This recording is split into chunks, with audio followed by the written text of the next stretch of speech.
به هر حال خریدیمش. آقا ظاهر کارو نگاه کن، البته این ظاهره، این باطنه. این حجم از خاک و کثیفی و به راحتی نمیشه تمیز کرد.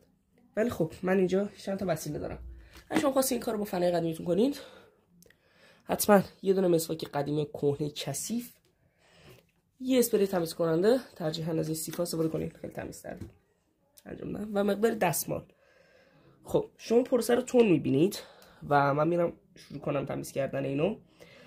حواستون باشه که بعد از اینکه کارتون تموم شد، اگه خواستین روغن کاری کنین این زیرو باید باز کنید که آخر ویدیو بهتون نشون میدم. و لسکو برای تمیز کردن این گوگلی کثیف بانمک.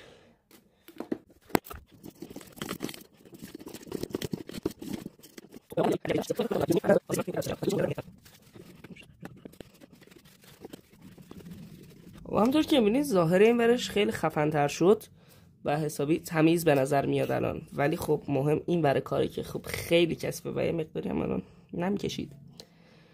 ولی در کل شما دوباره باید از اسپری تمیز کننده و مسواک عزیز کمک بگیرید. شما دوباره این پروسه رو تایم لپس می‌بینید و لیتس گو.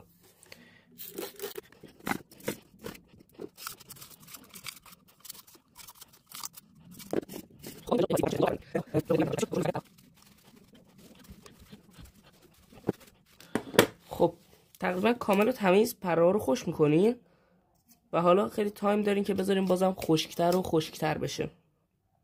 تا این تایمی که دارین این نصر رو تمیز می‌کنید تمیز می‌کنید احتمال خیلی زیادی هم دوباره خب اینا کثیف بشه و خب مجبور شین دوباره خشکشون کنید و یا چیزی.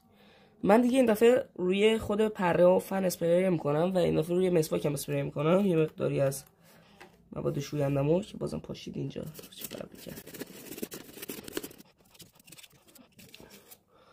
راستی میخواستم همینطور که من اینو خوش میکنم خواستم بهتون یه نکته رو توضیح بدم.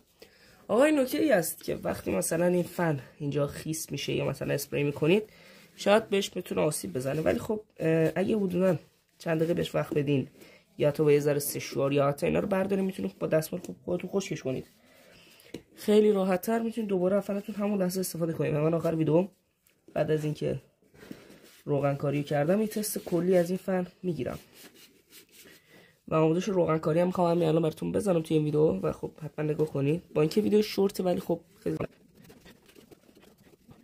برای اینکه کارمون راحت تر باشه این سیما رو از این ناحیه در میاریم و خب اون زیر رو بتونیم راحت تمیز کنیم.